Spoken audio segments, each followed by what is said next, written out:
Okay, now let's see the low temperature thermometers. Any physical property that changes with temperature can possibly be used to determine temperature. However, it cannot be used to detect temperature if the physical property changes too quickly or too slowly for present electronic instruments to measure. Various low temperature thermometers and their temperature ranges are depicted in the figure. This figure. So we can see various types of thermometers: hidden vapor or pressure or thermometer, metal resistance thermometer,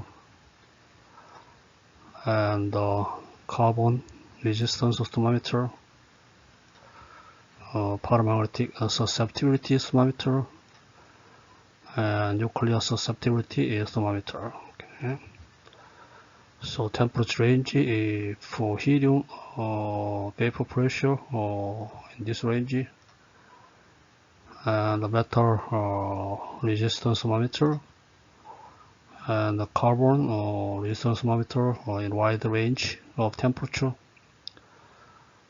and paramagnetic susceptibility measurement thermometer below millikelvin,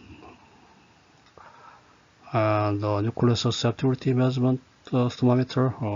We can use this thermometer below microkelvin temperature. Okay, so we have various types of low temperature thermometers. As can be seen, each thermometer has its own useful temperature range, which is determined by the physical property that is used to detect the temperature. Primary and secondary thermometers are the two types of thermometers. In a primary thermometer, the physical property being measured is proportional to the temperature. That is, the measured quantity and the temperature have a straightforward physical relationship. Primary thermometers include vapor pressure and electric noise thermometers. Thermodynamic laws state that the vapor pressure is proportional to temperature. So this figure shows the low temperature thermometers. The two types of thermometers are primary and secondary thermometers. To calibrate the secondary thermometers, primary thermometers are used. Electric noise thermometers and hidden vapor pressure thermometers and nuclear susceptibility thermometer, nuclear orientation thermometer, those are primary thermometers, others secondary thermometers. Johnson-Lewis and Nyquist theorem, on the other hand, describes the relationship between electric noise and the temperature. The majority of primary thermometers are used to calibrate secondary thermometers, not to measure the temperature. On the other hand, secondary thermometers show regular temperature dependence in physical properties. They can, however, be explained by a straightforward relationship defined by a single physical law. Instead, we must determine the empirical relationship between the physical quantity measured and the temperature. To do this, we first take physical measurements at a few temperatures. A primary thermometer should be used to accurately measure these temperatures.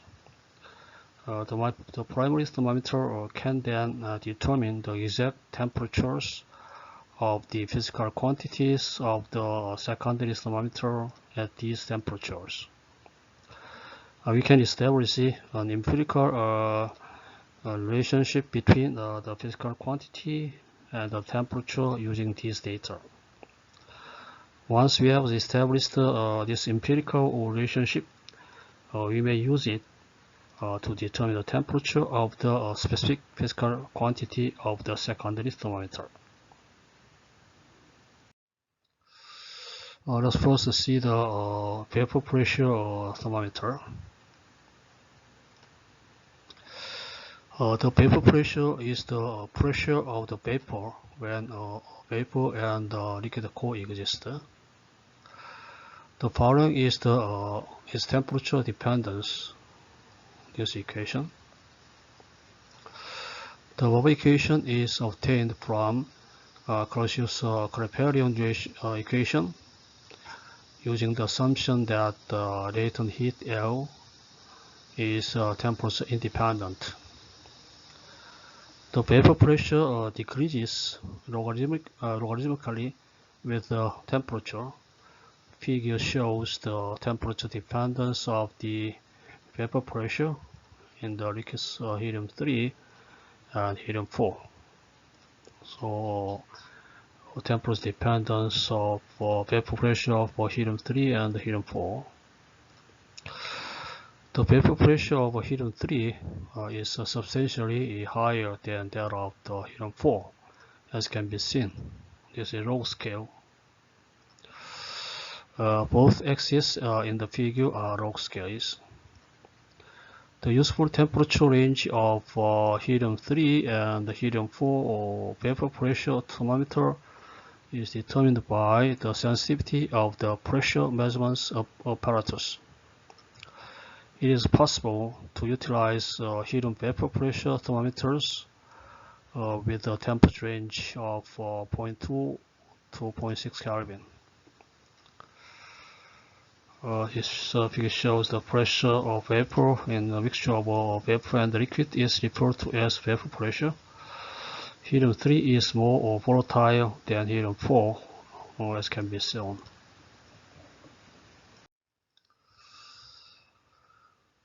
This figure shows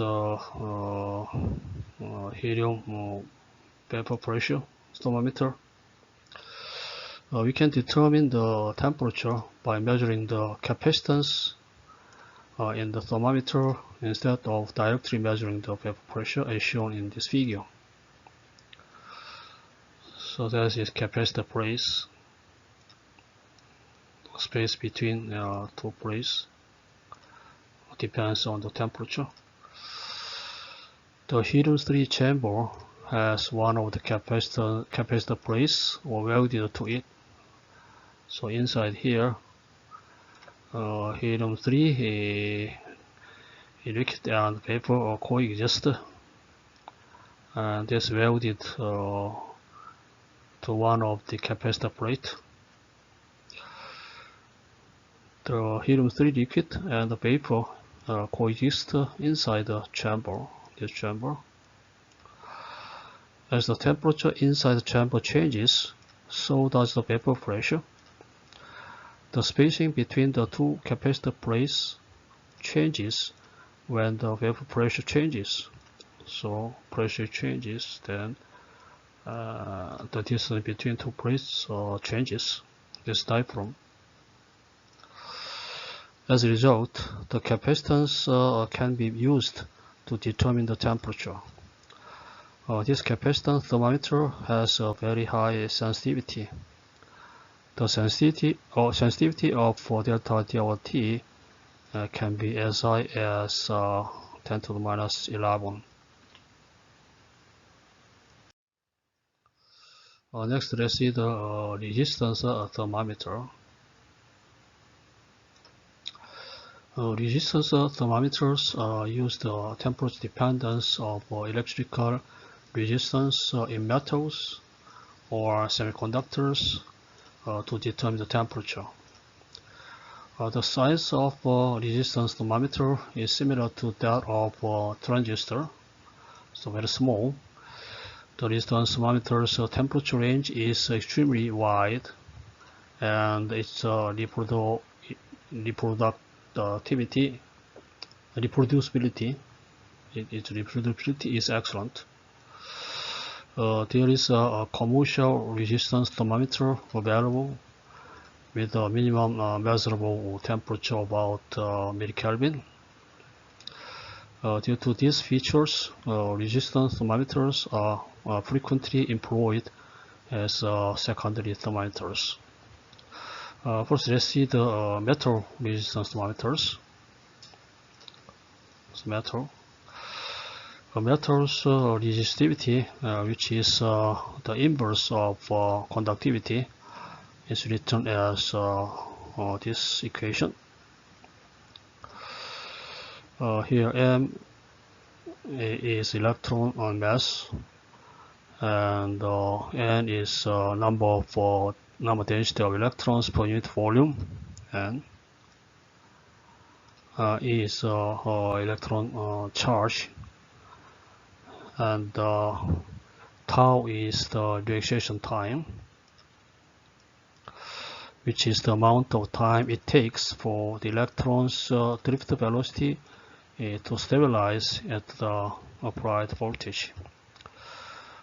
Here only relaxation time in this equation is temperature dependent. Others are constant. The relaxation time is determined by the interaction of conduction electrons with their surroundings. Interactions can be categorized into two types. One example is the interaction of electrons with impurities or defects. The other is the interaction of electrons and phonons in lattice vibration. As a result, the relaxation time of conduction electron is sum of these two interactions relaxation times.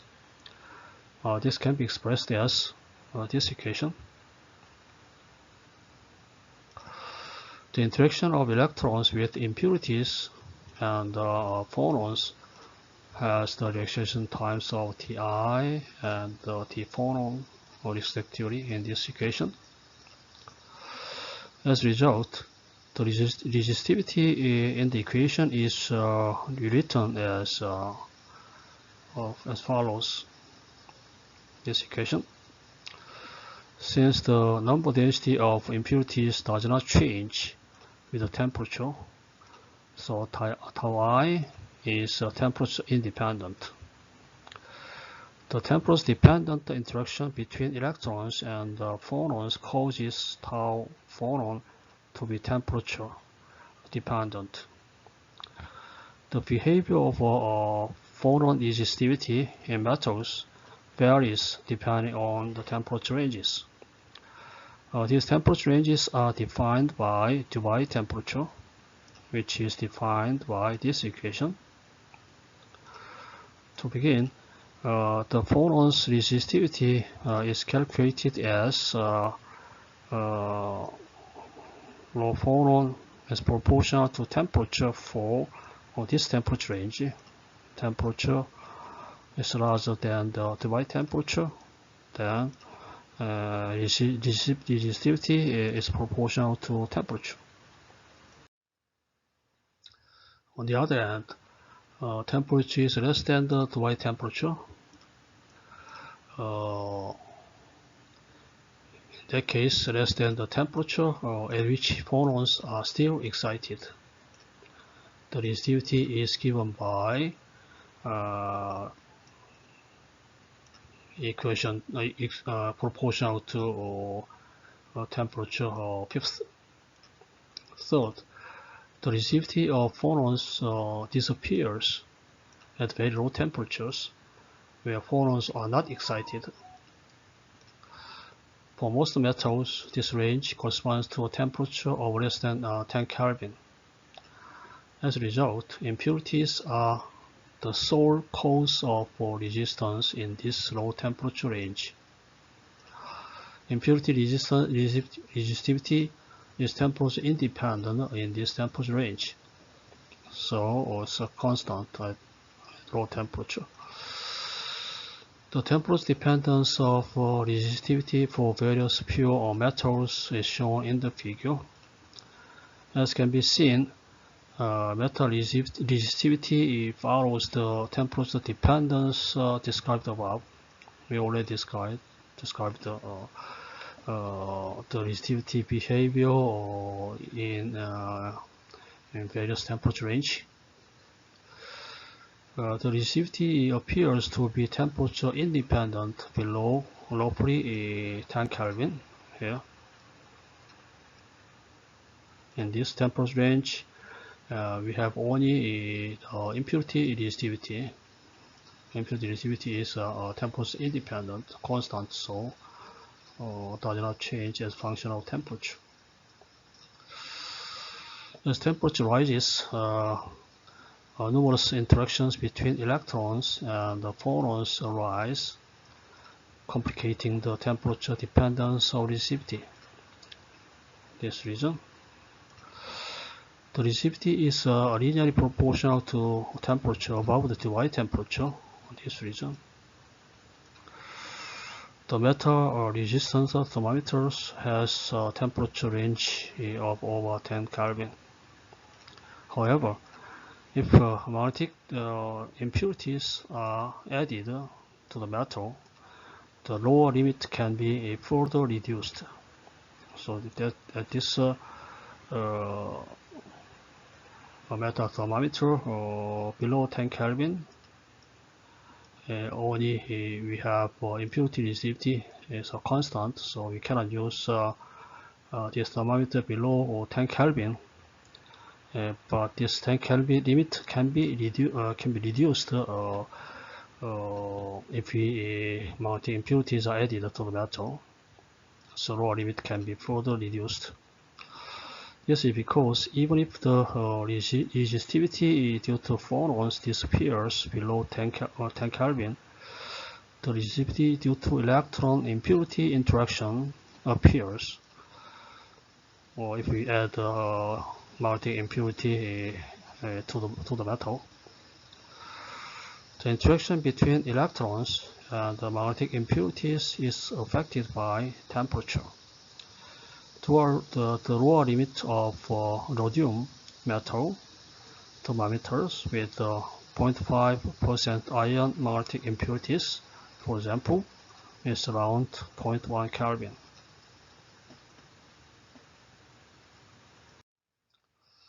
Now let's see the semiconductor or resistance thermometer. Semiconductor doped with impurities are utilized in semiconductor thermometers. For example, the germanium resistance thermometer is made of germanium doped with 10 to the 15 to 10 to 19 arsenide or gallium atoms per centimeter cubed. Arsenide doped germanium represents the N-type semiconductor.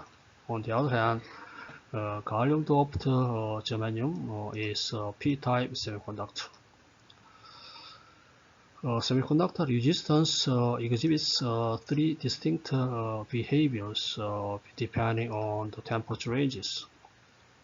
First, resistance decreases as temperature rises at temperature much above than room temperature, known as the intrinsic conduction area. This is because the number of thermally generated conduction electrons increases as temperature increases in this temperature range. The temperature dependence of resistivity in this temperature range is essentially provided by exponential function as this form. Here, Eg stands for the semiconductor's energy gap. Second, conduction electrons cannot be generated at moderate temperatures due to low thermal energy, known as impurity depletion area. All doped impurities have already been activated due to the thermal energy present in this temperature range. As a result, the resistivity remains nearly constant with little change upon temperature. Third, in the low temperature region, the number of activated impurities decreases as temperature decreases, called the extrinsic conduction region below around 10 Kelvin.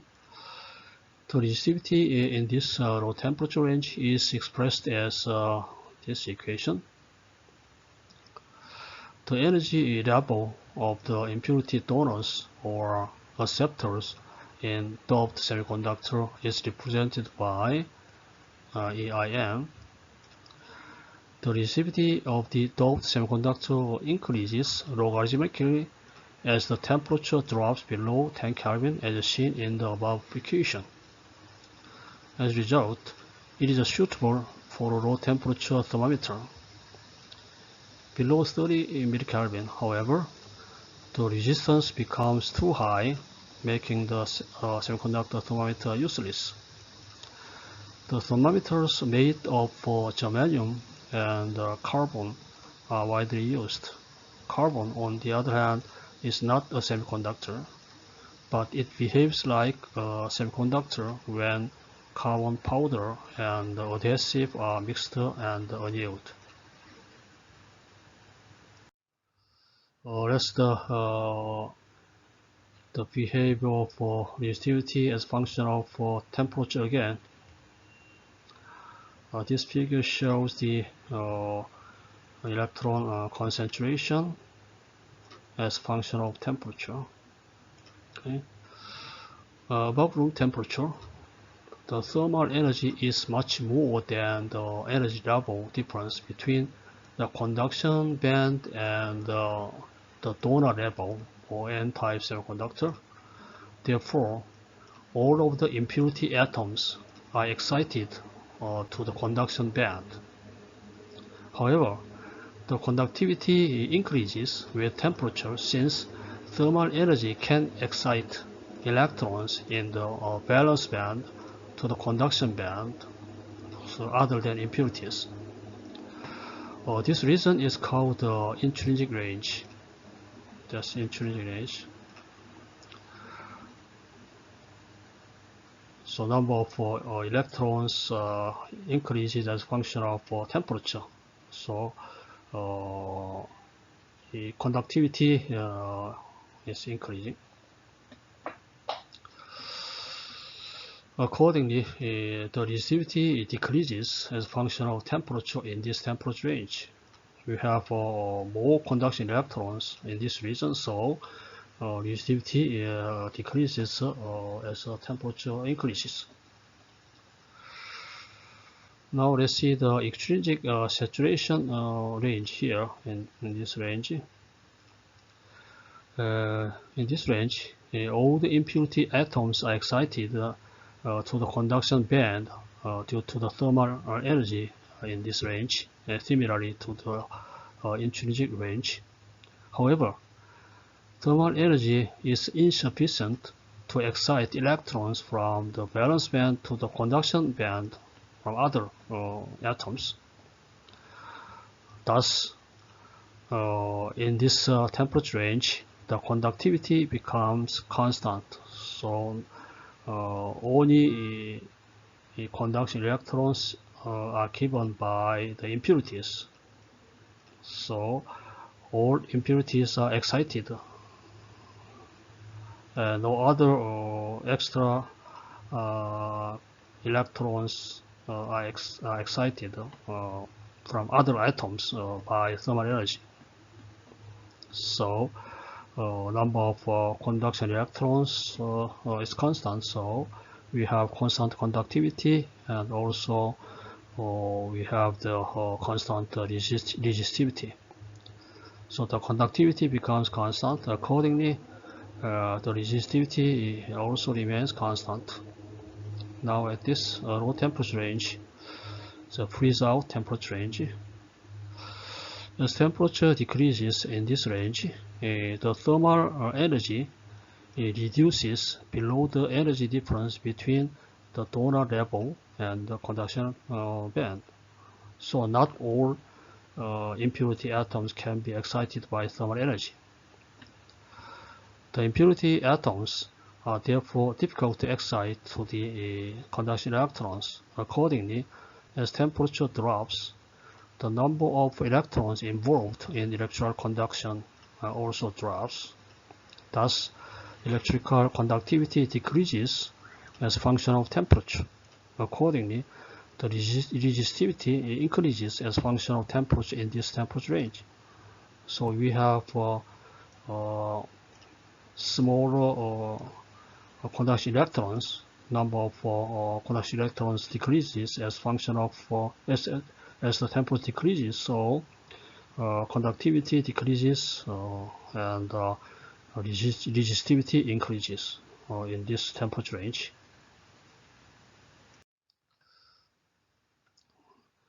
So we are now talking about the low temperature thermometer. So we only see the low temperature region. The structure of germanium thermometer is shown in this figure. The resistivity is measured using 4 contact points of germanium sensor, which is just a sensing element. The gold-plated copper cage is filled with helium gas inside here. On the right-hand side of this figure, the resistivity behavior of several germanium resistance thermometers is shown.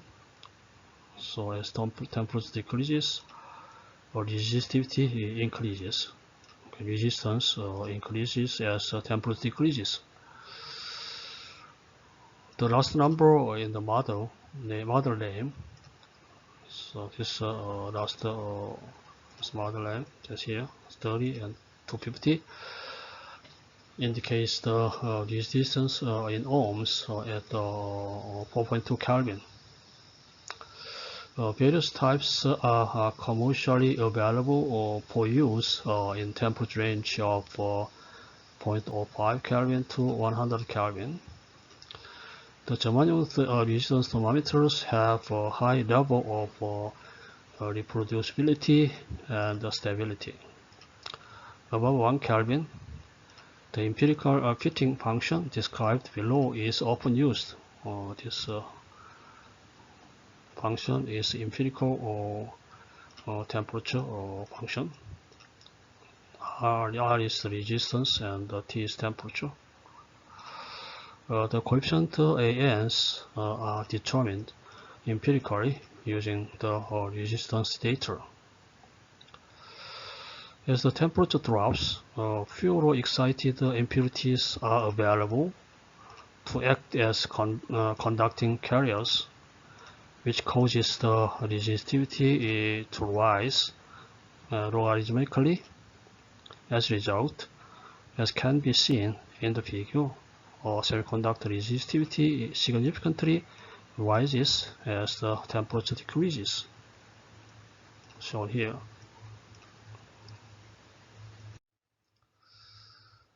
The manufacturing process has a significant effect on the temperature dependence of resistivity in carbon resistance thermometer. So now we are investigating the carbon resistance thermometer. This thermometer, the behavior significantly depends on the manufacturing process. Okay. They also have a low degree of temperature consistency. As a result, they should be calibrated using a primary thermometer anytime they are cooled down. But they are inexpensive and highly sensitive, making them popular as low temperature thermometers. The temperature range of carbon thermometers is 10 millikelvin to 10 Kelvin wide, it's wide range, right? Carbon thermometers are available from variety of vendors and can be used in a variety of temperature ranges. Rickshaw, Matsushita, and Spear, for example, each have their own distinct models. The figure depicts the temperature dependence of resistance in rickshaw or carbon glass resistance thermometers. You can see here, as temperature decreases, resistance decreases very sharply. Although carbon is not a semiconductor, when the carbon powder and the adhesive are mixed and annealed, it acts like a semiconductor thermometer. At low temperatures, the carbon thermometer's resistance rises logarithmically as temperature drops.